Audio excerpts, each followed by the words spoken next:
Hi, Dr. Rob. Hey Tammy, how you doing? I'm doing great. And we have lots of questions already. So we're going to just jump right in. Okay. So the first question is, does catching and treating sex addiction in the earlier stages before it has progressed beyond a fantasy have any relation to chance of recovery? I would be curious how old this person is, right? In my mind, because I think somebody who is developing an addictive behavior who's 19, and I don't have to know, Tamara, we don't need to know who it is, but I'm just saying an answer would be, for a younger person, I think it's especially important if you're under 25 and you see an addictive behavior starting to pop up to really try to find a way to deal with it, because our brains do evolve kind of into little grooves. We kind of get waves of going, and we get deeper and deeper neural networks that get laid into the brain based on behaviors that are consistently rewarded. So I know for some it is, and so when you say, like, as a therapist, I might say, oh, it might be a little harder to move someone forward who's 50 than someone who's 28. It's not because older people are this and younger people are that. It is actually because the brain of an older person is much more articulated in certain ways than the brain of a younger person. So yeah, if you can eliminate something when you're younger and establish, what is a habit? A habit is laying down patterns of brain activity in your brain over and over again. So it becomes a way that your brain is familiar with responding. It really is all sort of fits together. So the younger you can develop, I hate to say these words because they sound so silly, but healthy habits, they get laid down in your brain. I know for me, I really wish that exercise, Tammy and I discussed this, had been like something that was fun, because I see kids, adults who just love going out. But for me, exercise, I got a lot of teasing and it just never was fun. And so I don't really want to go exercise now. Tammy loves it. I think the idea that exercise would be fun got really muffled for me when I was a kid. Other kids who were on teams and got to run together, they had a different experience. So it really is, I do believe the earlier you can lay down health, the better. So just to tie on to that, I was never involved in exercise until after I got into recovery. It was a new track I had to lay down after I got into recovery. So that was part of my whole changing process. Wow. But it was, yeah, no, seriously, like I didn't know that. I was overweight. I was a couch potato. Really? Oh my, yeah, I've never seen those pictures. Oh, they're pictures. So yeah, cat eye glasses. Yeah, I got the whole shebang. Okay. I want the blackmail pictures, but not now. Yes, no, they're not Please going continue. up on this. So, okay, so next question. This is a great one. Any correlation between narcissism and addiction? It's a great question. So first of all, what is narcissism? Narcissism is the inability to really see the world in any way other than your own. And how you see it is what's right. And people who agree with you are on your side, and people who don't agree with you are against you. That's really kind of narcissism. And everyone should cheer for you and celebrate you and make you feel good, and no one should make you feel bad. And if they do, they're not on your side. Part of what narcissism looks like in the day-to-day is what I want and how I want it, and the way I want it to happen is how things should be. However, an active addict who is putting their addiction before their family, their friends, their loved ones, they are also acting just like a narcissist, because the result is the same, whether my goal is to drink and get away with it and do whatever, or my goal is to just have what I want. It's the same thing. Having what I want, doing what I want, focusing on me and putting everyone else second, whether I'm doing it to get to an addiction or I'm just doing it because I don't care. It's the same result. The difference is that an addict in recovery really sheds a lot of narcissism, because their sole goal isn't now about getting to their addiction. Their sole goal is about connection and relationships and family, and they start showing up, and then they become much less narcissistic. By the way, I do have you spouses who will say to Cami and I, well, my spouse, my husband often, but not always, he's not acting out, or he's not drinking and using, but he's not really become a loving, wonderful family man. Well, that's where the therapy part comes in. That's where you have to learn new ways of connecting and learn, and that's when you have to gently suggest, I'm really glad you're sober, sweetie, but if we're going to get along, we need to now work on the relationship. And that might be what you'd call stage 2. Hey, Tammy, that's my alarm to do this show, so I'm here. I'm glad you are, and we need to reset the alarm. So No, I snoozed it. oh, okay. Okay. Okay. Any other thoughts on that? I think you covered it Why well. don't you, if you Well, have so I often get someone, typically a partner, actually it's always a partner, I bet, that calls and says, my loved one is a narcissist. And so I go to the point of sharing that, like you have, Dr. Rob, with like in your entire career, you've only seen a handful of true narcissists that mental ill, really mentally ill, yes. Right. So I always invite them to has this person been to a trained person that can do the psychological testing to ensure that that's what it is? Because then there's probably not a whole lot of hope for that person changing. However, if they're an active addict that's got narcissism going, they can learn and they can change, and then there's hope. So it's really easy to go online and get a to do a little screen. You might be a narcissist if, Well, no, you know the screening for narcissism. Did I tell you? You have. Go ahead and share. No, but it's not just me. This is fact. I know, but it's kind of funny. They've spent years, as therapists do, probably since the 1950s, trying to fully identify in every articulate detail narcissism. And they have all these elaborate tests that are hundreds of questions and cost tons of money to take. And then they realize they cross-reference all those tests with one simple question. And this is absolutely gut honest true. If you say to someone, are you at all narcissistic? They will know, and they will say yes. If you ask me if I'm narcissistic, I will tell you, yeah, kind of narcissistic. Not fully, but kind of. And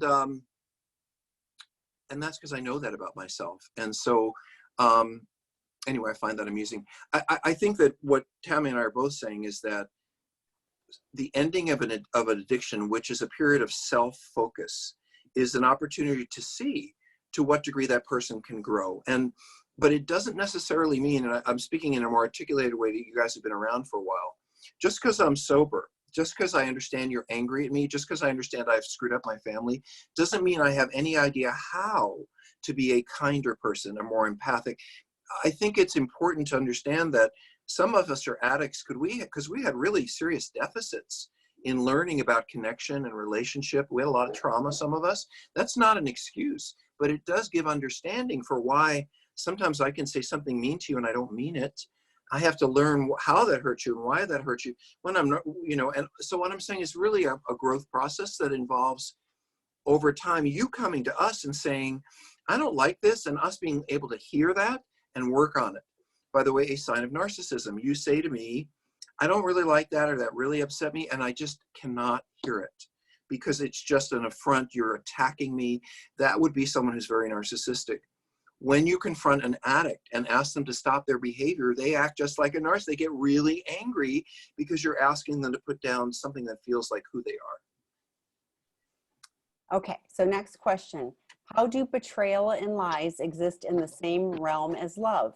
They contradict one another, but my partner swears that he meant and felt every loving and beautiful thing he said to me, yet in the same breath messaged other women. How do these exist together? How can I sit in the uncertainty of it all? My mind is black and white, and this is a gray area. So Tammy, why don't you start that one? The first thought was, yes, how compartmentalized addicts are. When I have a partner call me and they share this is a typical message. And I go, yes. And I believe the addict really, really meant that. But then, when they said it. Yes, when they said it. And even if they've got the phone and they're going, yes, I love you. They really mean it. I mean, I'm a person in recovery. I can't tell you how many times I said, that was it. I'm not going to do that anymore. And I really, really meant it. And then I did. And so all of that contradiction, I think our program is called Seeking Integrity for a reason, because we're looking to be integrous. We're looking to have those compartmentalized pieces, put in alignment, and we don't fix everything in the time that the guys are with us, but we want to start people on that path. And that's what my recovery has been, is learning to have congruency in myself, in my behavior, in my actions, and not like, well, I mean this when I say this, but I'm also doing this. So so yes, it looks like a complete contradiction, but if you understand how broken someone is in addiction, you can't understand it with a logical mind, but if you Well, look at it from that and place, it's different. I have a feeling that that is a woman who asked that question. Yes, it is. It's a partner. So I want to say something, ladies. Even the healthiest man, like completely healthy, you know, really good guy, we think differently than you do. And it is part of a skill set of being a man to be able to compartmentalize. And many men who are not necessarily addicts can compartmentalize parts of themselves in ways that women don't. For example, I know guys who are in a relationship and they're in their 20s and they adore their partner. They think she's the best. They love loving together, you know, absolutely great early romance. But they go to Vegas with a bunch of guys and they get lap dances. And while they're there in Vegas with their buddies having a bachelor party and doing things that they know would hurt their spouse, they're not thinking about their spouse at all. They're just into what they're doing. And their thought is, as men do, what she doesn't know won't hurt her. And part of this whole way of thinking is why I wrote a book called Out of the Doghouse, because men, or especially around sex, we can compartmentalize. You understand, ladies, that a healthy man can go to a strip club and have a very, what you would call intimate sexual experience with a stranger. And that was a lot of fun for him. It was like going bowling, or only better because he had an orgasm. But if he comes home and tells you that, you will say things like, I thought you loved me. You ruined our whole life. What about everything we've ever meant together? I'm not excusing cheating, nor am I excusing that kind of behavior. I think that behavior on a man's part, a man who cheats on a woman who's not an addict, is immature. His thinking that what she doesn't know won't hurt her is an immature way to think about a relationship and someone he loves. But the point I'm making is that men do compartmentalize, and men who are troubled compartmentalize deeply. They can have a full relationship over here and another one over here and say, I love them both, and really believe that they're doing everything they can for both of them. A disturbed man can think that way. So Tammy's right. I mean, what healing is about is integrity. It's about taking all your little parts, the me I act this way with those people, the me that don't know about that, and I pull them all together into who I am. And even though I might be difficult at times or rough at times or even fall on my face at times, I don't lie. I don't have secrets. I am an integrated person, and that is the beginning of the real healing. And this leads into the next question: is what is recovery supposed to look like? Is it following 12 steps? Does the addict absolutely need a CSAT? Do I, the spouse, need a CSAT AppSat? Well, that sounds like a lot of questions rolled into a lot of questions. Yeah, but I think of what you just shared about, you know, like we shared about, you know, living in your integrity. I mean, to me, that's what recovery is that it's not just not doing the behavior, it's living a different way. Or at least aspiring to. Well, you know, it's being on the path to it. You know, it's like, I'm still not there. And I want to go back to that, how could you love me and lie to me part, which is, you know, I lie to you because I love you. I lie to you because I think that what I'm going to tell you is going to hurt you so much that it's going to ruin a lot of things that are important to you. So I am not going to tell you. Part of it is I don't want to ruin it for me, and I don't want to, but trust me, every man who lies to his wife who really does love her, there is a part of him that's like, I am protecting her from me. I don't want her to see this part of me, and I don't want her to be hurt by this part of me because I love her so much that I will lie and hide. There is a way of thinking that makes perfect sense to me, that would make no sense to the other person at the other end, but it makes sense to me. I love you, so I don't tell you. So let's talk about what is recovery supposed to look like. For individuals or couple, well, first of all, there were so many questions in there, Tammy. So you got to break that. Can you play What that? is recovery supposed to look like? Well, I can only tell you what recovery looks like for me. It looks, for me, it's a lot about integration, about honesty, all that stuff. But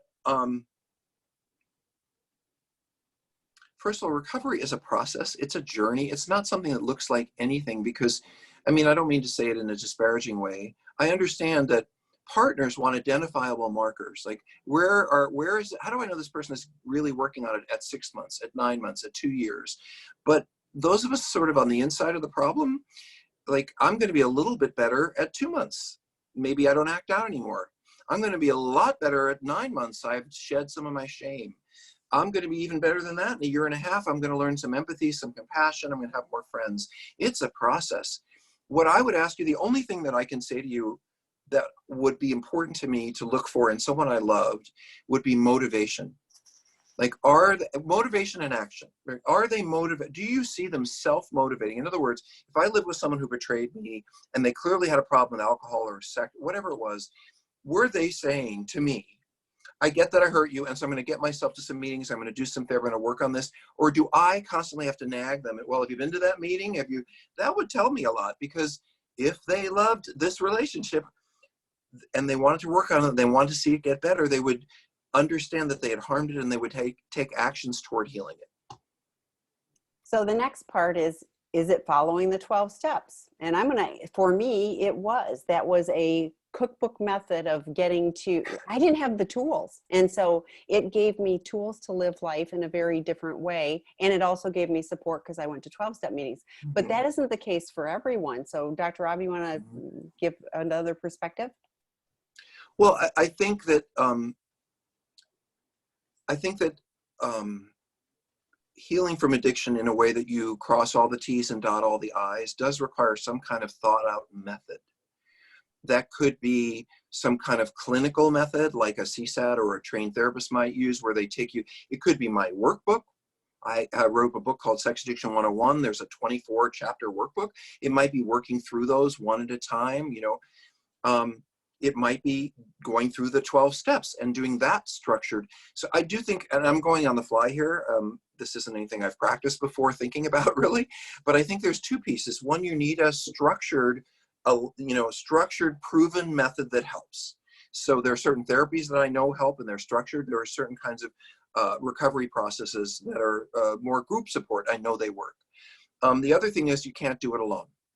So I need the therapist, I need the group, I can't. So if you put those two pieces together, therapy with the right resources and right support, especially if group is involved, I wouldn't say individual, but if there's group, can take that structured work forward. I think that 12-step program also does it beautifully. You know what really does it the best? Both. Really having a background, because here's the thing, a lot of what comes up in 12-step program is pretty rote. Don't do this, do that. Here's a new way it's a lot about changing your behavior. And as a therapist, I can tell you that a lot of my work in the beginning with clients is like, don't do this, had they gone to 12-step programs in the first place, they would have already had the basics down, and we could have gotten into some of the deeper work, because what a 12-step program really does, it helps guide the person out of the addiction. And everyone's around saying, no, that's not it. So they eventually find what it is. So anyway, Tammy, did you have any thoughts? I do, because yes, the next part of, I also went to individual therapy and group therapy, and both of them were critical for my recovery, because just stopping the behavior would have left me unable to still deal with life. I mean, the 12 steps are great. I love them. I mean, really, I love the 12 steps. However, working with a qualified therapist that could help me with those underlying issues,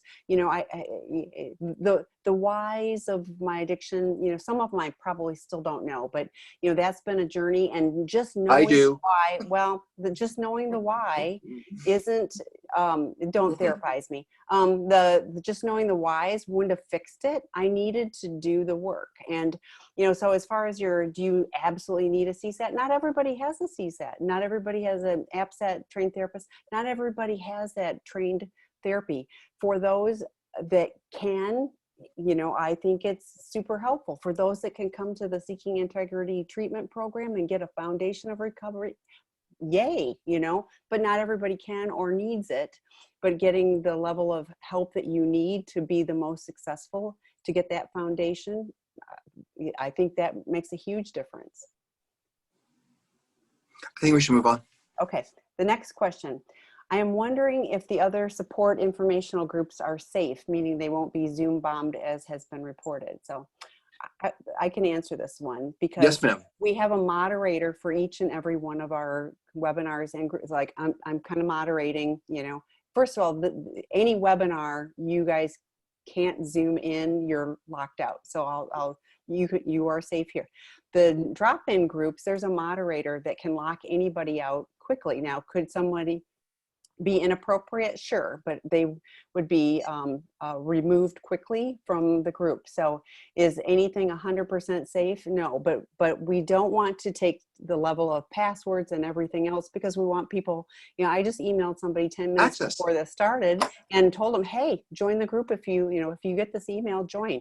And so going through we have a professionals group that is password protected, so that if those professionals who are in the mental health or medical field, are looking for or lawyers, yes, that where their clients, their patients, could licensed, then those people, do have the password protected. But otherwise, but we hope that people behave.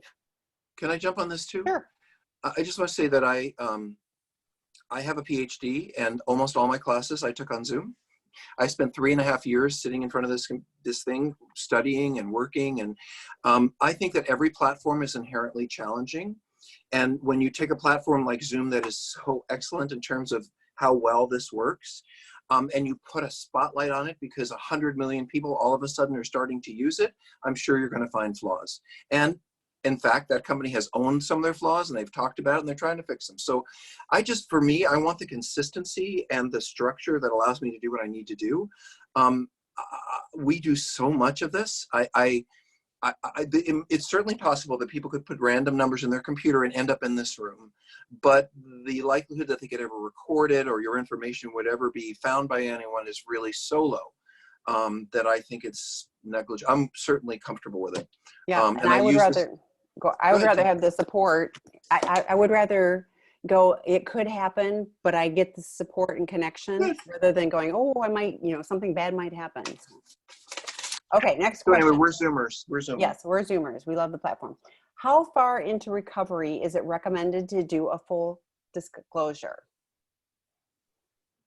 That feels like, again, that's a difficult question to ask, because I can only say it this way. When I was doing individual therapy and someone would come in my office with their spouse, and both of them had found out something, and the spouse would say, and we talk about disclosure, and the spouse would say, okay, well, this is our first appointment, or his first appointment, if he was the addict. How long would it be before I would have disclosure? I would say he and I are going to work on this for about 6 weeks to 2 months. And I know that's going to be really, really hard on you, because during that time, you're just going to imagine everything in the world, and you're going to ask a million questions, and I completely understand that. But you have to understand that we've done this before. And I know that someone who really has a problem in this area, they don't really remember everything they did all of these times. And I have to really go through a timeline and an educational experience. I have to make sure that they don't miss anything. I don't want you feeling like you've got part of the information and that person saying, I think I got everything, and then they didn't. So it's really important that I work with them. Also, to be honest, during that 6-week period, I work on them to make sure that their disclosure to you is not a huge apology, or please feel sorry for me, or a variety, or didn't you know I was an addict? I didn't know I was an addict, or I wouldn't have done this to you, kind of thing. It's really just information about what happened that you didn't know about. On the other side, I would tell you, you as a spouse are going to need to get some support during this time. You have been living with this person who has a lot of problems, and they've really screwed up your life, and they've sent your life spinning, and now you don't know which way is up or who to trust, and you're about to get some of the most difficult information you've ever received in your life. I need you to have support for that. So in order for me to do disclosure with you as a couple during that 6 weeks, I want you to go to a spouse's support group. I want you to get a therapist, or whatever kind of support. I want you to know and plan out how you're going to get what you need during that time. So both partners are working during that 6-week or 8-week period of time. Bottom line is, I would never expect a partner to wait more than 90 days for a disclosure. I think that would be awful. And I would probably not do one before 6 weeks, because I don't think that if I'm seeing someone once a week or whatever, either one of them is really ready to do that. So what is that? Somewhere between 6 weeks and 90 days? Yeah. How's that, Tim? Yeah, I think that's great. So, and there's more information. He's done a podcast on the topic as well, but there's also information I know in Prodependence, it talks about, doing full disclosure, et cetera, too. So, okay, next question. Why do you recommend 90 days of no sex when the addict is starting his/her recovery? Is there a specific reason for why it is 90 days versus 30 days or 180 days? What would you say to the addict's partner to get him/her on board with this period of abstinence? I don't think that I have it on record that I've ever said 90 days. I think there are treatment programs and other people who may say that. And some of them say that with a concept that somehow your brain is overconditioned to something and in 90 days it resets itself. And I don't lay claim to have that much knowledge about the brain. I just don't know whether that's true or not. I do know that you need to start with 30 days. And just that, I think 90 days actually, I would think it would sound overwhelming to me. Not to a spouse, by the way. The wife wants to hear the rest of your life. The husband, you know, the person been cheated on, I get that. But the person I'm working with, I would just start with 30 days. Can you? And maybe we need to do it, and to those of you who are single, we might need to do it a week at a time. I might need you to call me each night and say you made it home without stopping off at that massage parlor until you get a week, you know, and then it's a week at a time. And I don't expect someone's just going to get 90 days. And I have to say to some of the folks who may not have the experience of being an addict, it would be unreasonable, I think, to ask someone off the top, unless they've been through a treatment program or they've been through something very intensive, to say just take 90 days, because it just feels so overwhelming. How would I ever get through all that time? I've been doing this for years. And while you as a partner say, well, it's a no-brainer. If you love me, you're going to stop right now. We loved you before. And we still did it. And we love you now, and we might still do it. So I think that taking it in little bits is how I would work with any client. Seeing where they're vulnerable, how they struggle. Do I think a longer period than 30 days is useful? Yes, I do, but maybe for a different reason. I think a lot of the people I work with have carried their ego in whether people found them attractive or whether someone wanted to get it on with them, or in other words, how I dress, how I treat other people, how I act, everything about me in the world is, if I'm an active sex addict, might be about, are you going to sleep with me? Or am I going to get you to sleep with me? I had a guy I worked with, I remember this so clearly in treatment. He said, really said, I mean, he said this in group, I have no idea which days I'm going to go out and stay and not come home to my wife and sleep around, or which nights I'm going to just come home and be with her and the kids. And I didn't believe him for some reason. And I said, and then I asked him about what he did about seduction. And he said, well, I wear one of my ladies' ties, or whatever he called it. I was like, what's a ladies' tie? And he said, well, if I'm going to go out, I wear one of the ties that I know women often say to me, wow, that's a great tie. Okay. So that man already knew, even if he didn't really think about it, the moves to ready himself, the ritual, the behavior, to get ready for what he was setting up. And I want someone who's an addict to go through a period of time where there is nothing they're setting up, where there's nothing they're not even going to look at someone like, they're not even going to look at someone's butt. And that's not because I'm anti-sex or because, but I want them to walk around the world knowing what it's like to be someone who isn't ready to have sex in 5 minutes or looking, you know. So there are many, many reasons why we take a time out, and how long we would take, I really think has to do with who the person is and what their situation is. As I'm talking about this, I'm getting more into it in the sense that I think that, look, if you're going to read a book and it says do this and it's helpful to you, great. But if you have the resources to get help either with us live or in a treatment, you know, I think what is best is what's best for you. Some people are ready to masturbate again in 30 days, and that's fine. They're not looking at porn. What's wrong with masturbation? Some people are ready to be sexual with a partner. Some aren't. Some take 6 months or a year. I don't know what's right for you. I don't know what's right for that person, and I would hesitate to put it in a formula. And so I try not to. I try to look more for signs, you know, of when the person is ready to begin to re-enter sexuality. And Tammy, I noticed you nodded your head when I said that. So what were you, maybe you want to add on to that? Well, because I've seen, you know, I mean, I've heard yes, the brain simmers down in 90 days and whatever, but I really think it's more, right, because then it's also at 90 days, I've made it, right, and you're going to have sex with me, even if, right, the partner doesn't really trust that person, even if there hasn't been disclosure, even if there's, you know, and that doesn't feel fair either. So I love what you're talking about with, there are markers. Signs. Yes, markers that, okay, now, you know, like it's more like these are attainable markers, and therefore now it seems like you're ready, you know, to reintegrate, and which what can be are, its own challenge in and of itself. Go ahead. And what are the markers? You know, to me, if I was a partner, this person's being consistent. They're doing what they say and they're saying what they do. They're owning their mistakes. They're not trying to hide things from me. They're not afraid of me. You know, though they are being open, they're going to their support group. They're not complaining about it. They're showing up for dinner on time. I mean, just all the little things that tell you this person is actually present in this relationship. They're not just walking through the motions. Those are markers that actually I as a therapist wouldn't see, but you as a partner would. So the next question is the following typical of addicts or is it something else? Number one, can't seem to find my purpose, feeling of purposelessness for many years. Two, waking up often with a sense of hopelessness. Does recovery help this stuff or is it just impossible? Well, if you were to come to me as a therapist and you laid that one out and you never mentioned the word addiction, I would immediately be thinking, wow, this person's depressed. And I wonder if they've been treated for depression, either through cognitive behavioral depression treatment or a medication evaluation, or because life, I'm not saying life's going to be joyful all the time, but you should have the possibility for a little joy once in a while. And most days, life should just be a little better than boring. That's it for us in recovery, by the way, just a little better than boring, but that's pretty good. So if you're dreading the morning, and this is a very, by the way, a typical sign, a classic sign of major depression or depression is when someone wakes up dreading the day. Now, I have woken up dreading the day when I had done something that I didn't want to face that day. But most days you should wake up and at least be kind of even.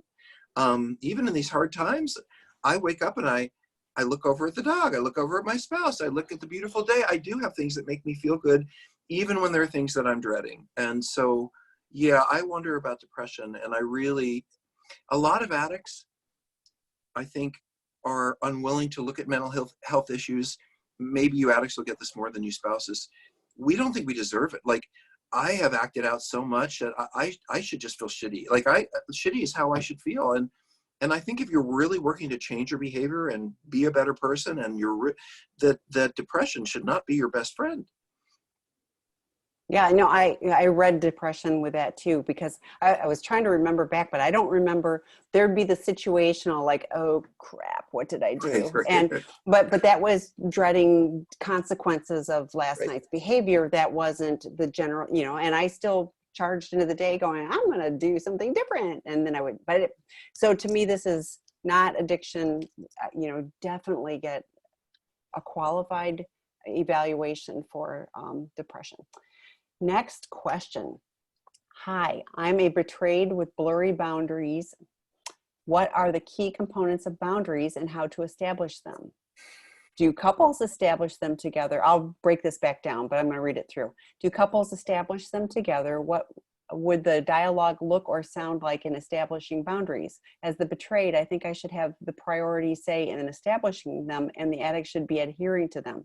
What if the addict crosses a boundary or doesn't agree or doesn't follow it? So let's start with what are boundaries and who sets what boundaries? I will always remember a friend of mine telling me what a boundary is. She said, a boundary is like you have a tent in the woods, and you're inside the tent, and the person you want to have the boundary with, they're outside the tent. The boundary is who decides how the tent gets opened. So if you can just walk up to my tent and open it and come on in, then I guess there's no boundary. I have no boundary. You can come in whenever you want. If the zipper's on the inside and you say, can I come in? Then I decide whether you can or you can't.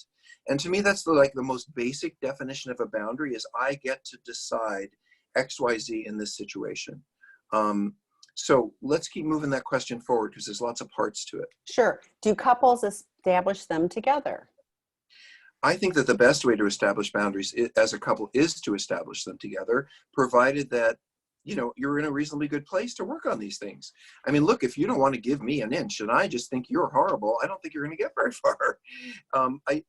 I would suggest that it might be, in fact, now that I'm really thinking about this, I would work on my boundaries separately and then bring them forward and discuss them together as a couple.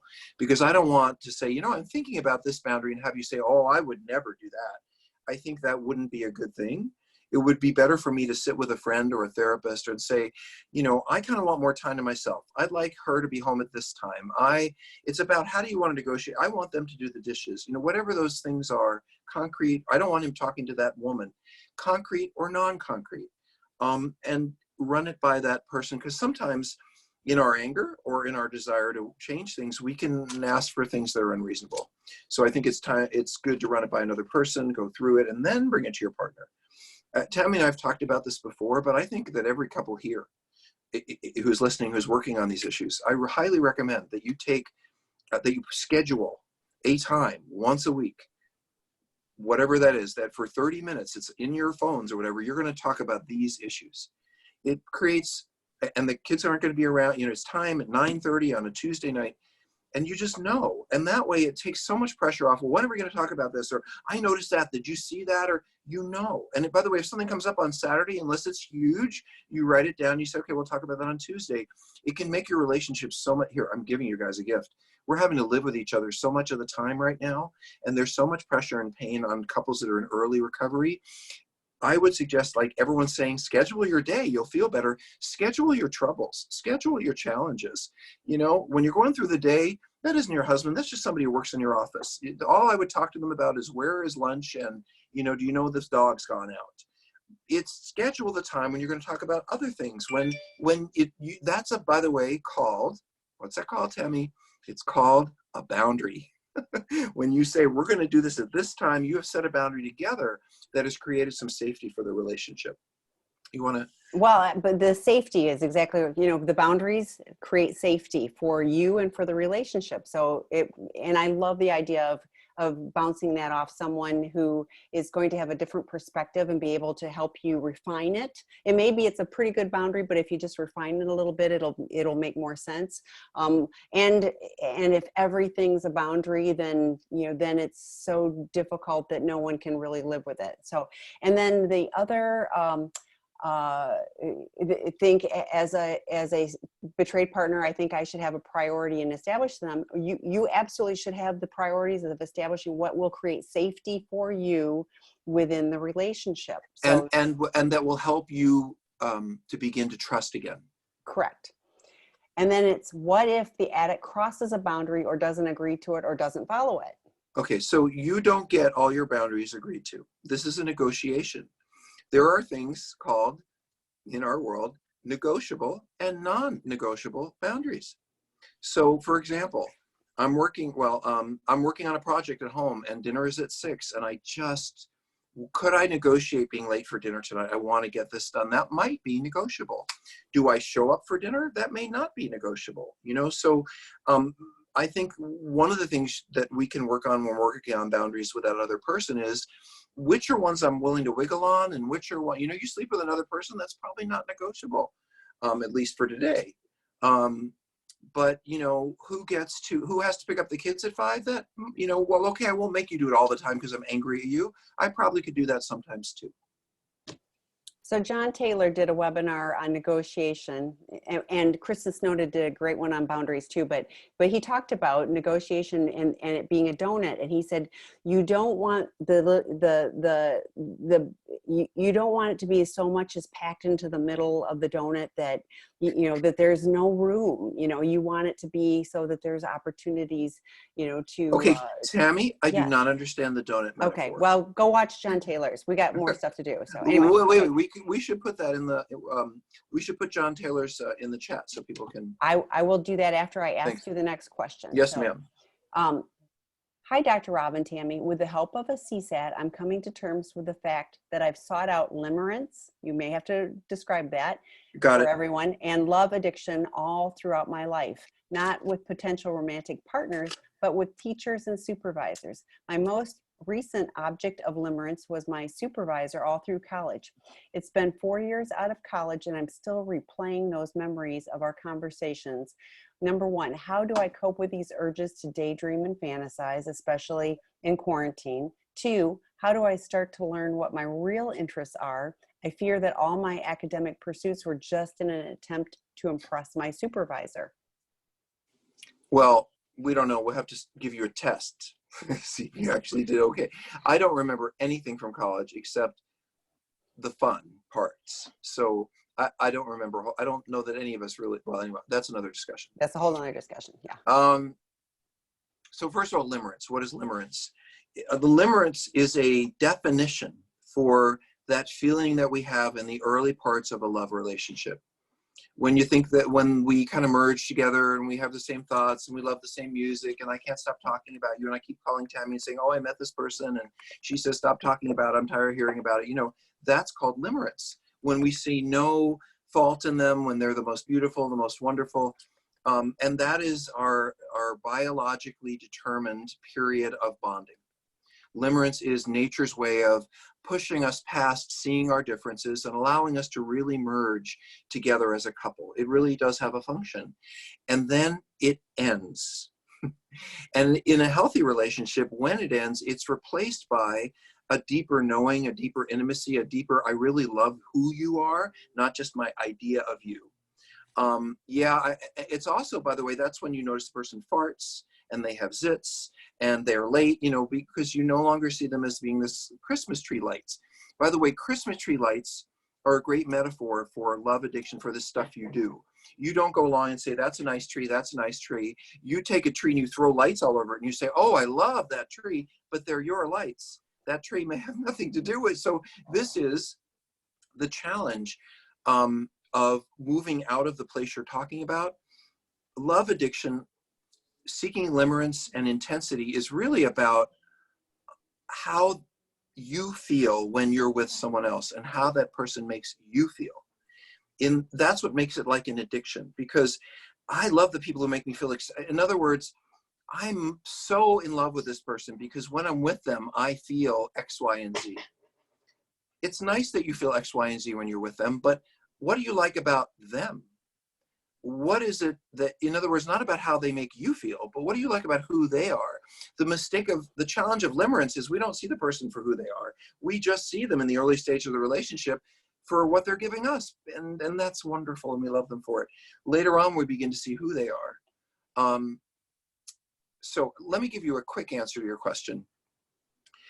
This comes up a lot on In the Rooms. I don't know if you guys know this. I show up on In the Rooms. It's a site, just to say it, there are 160 or more 12-step meetings a week on In the Rooms. Some of us do some volunteer work there. I don't usually announce that here because I'm so supportive of our site, but the reason I volunteer on In the Rooms, the reason I'm mentioning it is those of you who are not necessarily getting to a meeting right now and you want to find a 12-step meeting, you can find a whole bunch of online 12-step meetings on In the Rooms. My dog is whining. Why is he whining? You hear that? That's very sad. Anyway, why did I bring up In the Rooms? Because I have no idea why I brought that up. I know why. Okay. Because on Friday nights, this comes up a lot when I do In the Rooms. So let me say something about, all right. Limerence with somebody that involves my looking at an academic supervisor, someone I look up to, an authoritarian figure, as love. You know, I fall in love with my gym teacher. I fall in love with my coach. I fall in love with my professor. It really speaks to a real longing to be parented. It really speaks to that desire to have that someone who knows more than me, who is, you know, and I think that when I'm constantly looking to someone else to complete me, that's when I'm really in addiction. I have to accept all that I am and then look for the person as the icing on my cake, not to be my cake. So, Tammy, that's a very confusing and convalescent answer. It wasn't even the right word, but this is a tough one. Convoluted, but that's okay. Thank you. So, yeah. But maybe the answer was convalescent. There is. So I'm gonna skip one because I want you to answer this. Is there a point at which suicide makes sense if someone has been trying to the best of their abilities and given narcissism to recover from addiction? Are you talking about the addict or the partner? I think this is the addict. I don't know, but and I have grave concern. It says, is there a point at which suicide makes sense? Yeah. So I don't think that there's ever a point at which suicide makes sense except to the person who's suicidal. It makes sense to us when we're suicidal, and we can quote every reason why no one would miss us and whatever. But what is extremely important for the person who's suicidal to think about is you have no, I'm going to be a little tough. Being suicidal is a little bit like being narcissistic. You're not thinking about anyone but yourself. What you don't realize is the degree to which your world and everyone in it will be rocked forever by this action. It may relieve your suffering temporarily or permanently or not at all. We don't know what happens later for you, but I can tell you what it does to everyone around you. It ruins their lives. So for one thing, if you're suicidal, go get some help. Deal with your depression, your anxiety, your suicidality. There is no there when it comes to not wanting to be here. The only answer to that is to get out of that place as quickly as you can and find hope for change. Tammy, do you want to join in? Yeah, I honestly, I find, and I'm with Dr. Rob, I find suicide to be a very selfish thing. I know too many people who have been left in the wake, and the devastation and destruction that they have to live with forever. And their children. And it's a permanent solution to a temporary problem. There are ways out of this. And so I call 911, get help. Mm-hmm. Okay. Oh, and by the way, I want to say one more thing about that. I'd rather be an active addict than dead.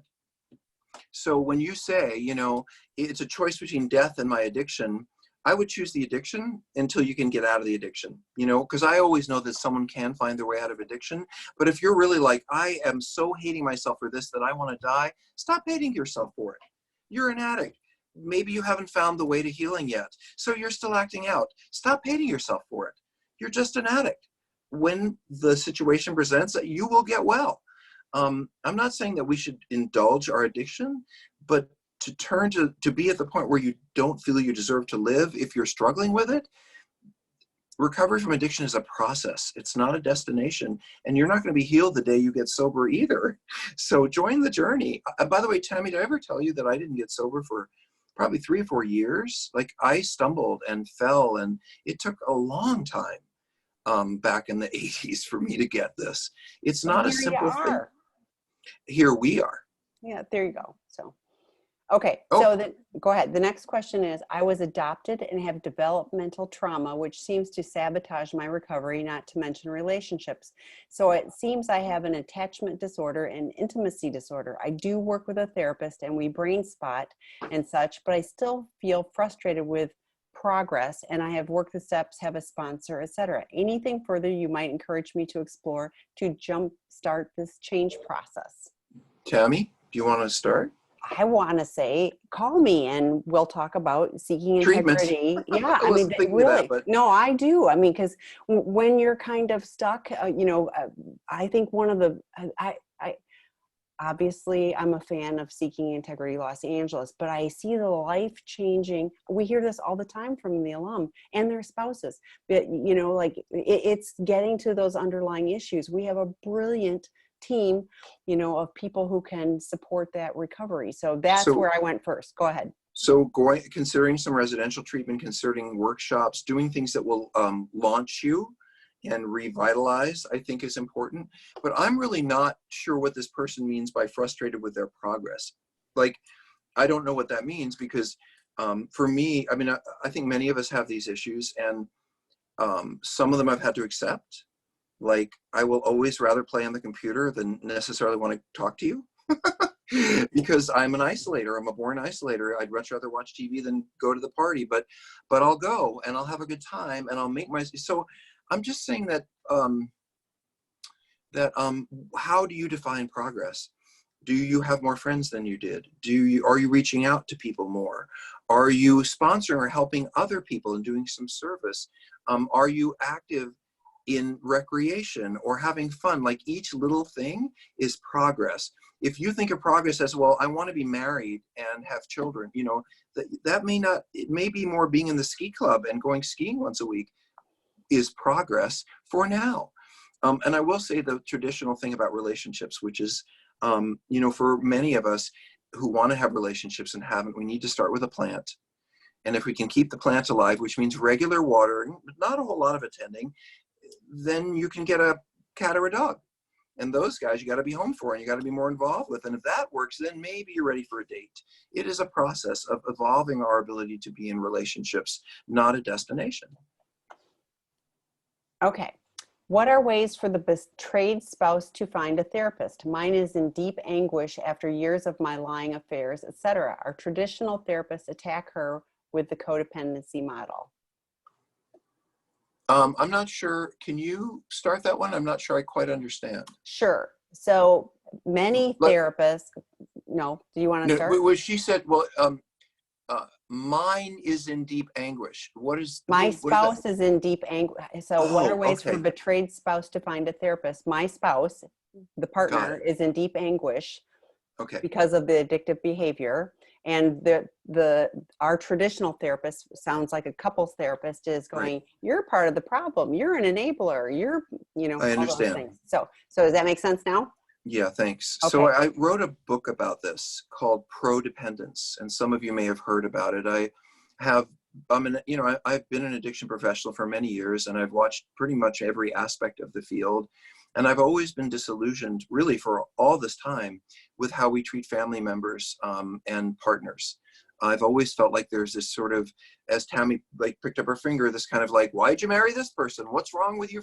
And I never understood that, because if you had married someone who got cancer, they wouldn't do that to you. So why, if someone anyway, I believe that there are different ways to get support for a spouse other than them immediately having to turn and attack themselves for their own problems. And that's what Pro-Dependence is all about. We know therapists and work with therapists in different parts of the country that do a much more, I think, a better job of supporting and nurturing spouses who've been betrayed rather than pointing fingers at them. And I think Tammy can probably make a referral. By the way, if anybody wants help, we get no kickbacks, but we do know a lot of people around the country. We've been doing this a long time.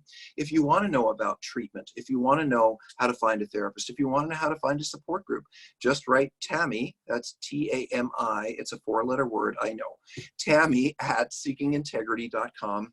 We will absolutely shoot an answer back to you. And if you really want to say something very personal, you can write Rob at seekingintegrity.com. And if it's really, really something that you want to say to me, I will do my best to handle it.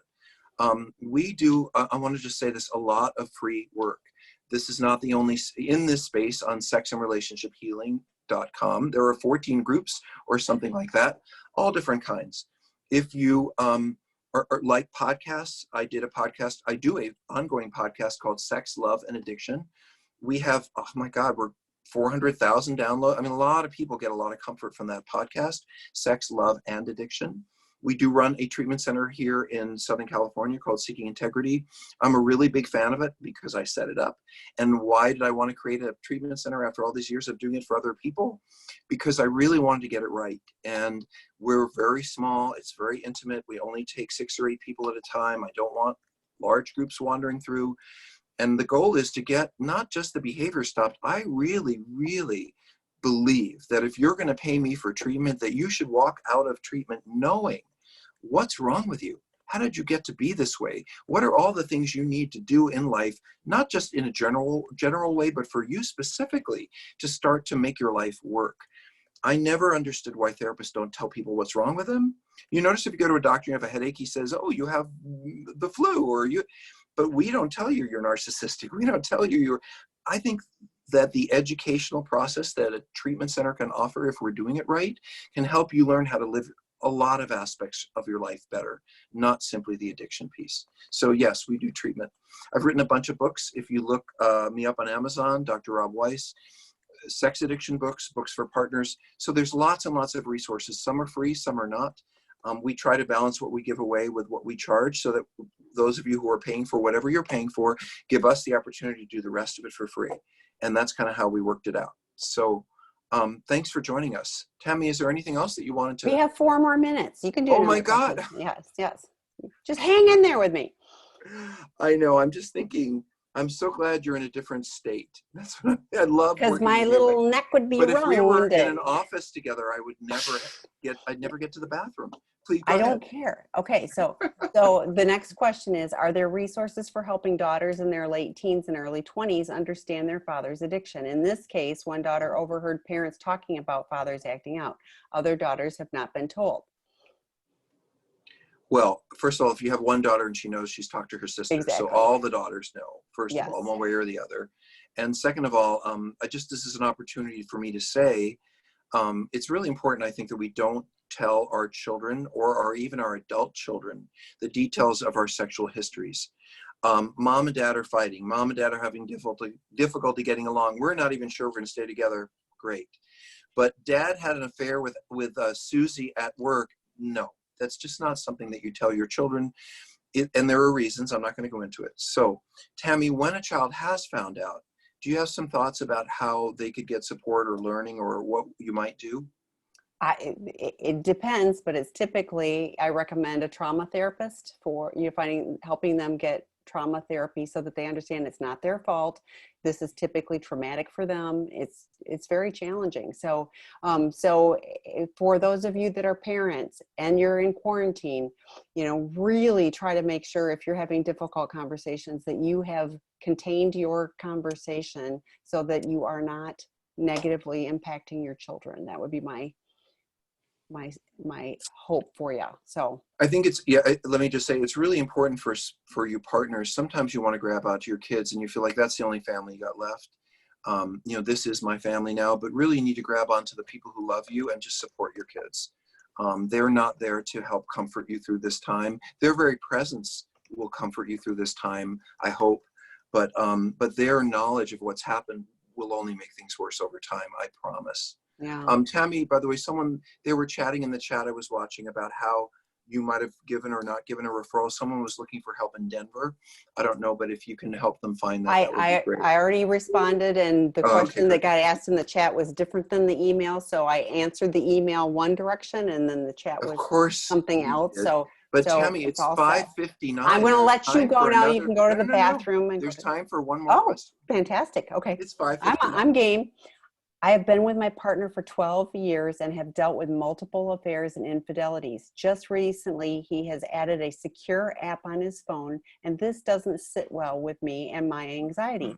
Should I be concerned, and how do I explain to him that it's not okay, or showing complete transparency and healing? Okay, so let me just say just very quickly about social media and media access in general in a marriage or in a relationship. I've been asked this before. Do I need to share all my passwords and all my everything? And can I have locked accounts on my partner and all that? And my answer is the following. If there's not been any cheating, if there's not been any infidelity, if there's not been any, of course, that person has the right to a private life. And if you trust your partner, you should be able to trust them to have their own Facebook account. And you don't have to read everything they say, nor should you have to, nor should you want to. However, if your partner has betrayed you, and you can no longer trust them, then they have lost the right to the privacy at the level they want it. If your spouse wants you to trust him or her again, then they have to give you access to everything, because that's how trust is earned. When you go look for something and there's nothing bad there, and you look a year later, there's nothing bad there, and after a while, you're going to have trust again. If someone keeps you out, you will never regain trust. So that would be completely and wholly unacceptable to me. And now you have it on recording. You can play it back for them and tell them to delete the blocked app. It wouldn't work for me, and it doesn't work for you.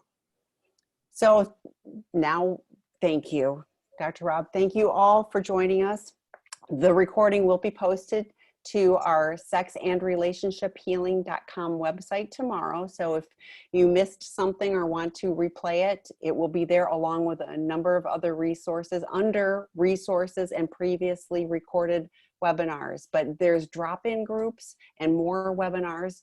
So please keep joining all the great resources. We're working on adding some additional options. So keep coming back. Thank you, Dr. Rob. So appreciate you. Bye, guys. Have a great night. Bye for now. Bye.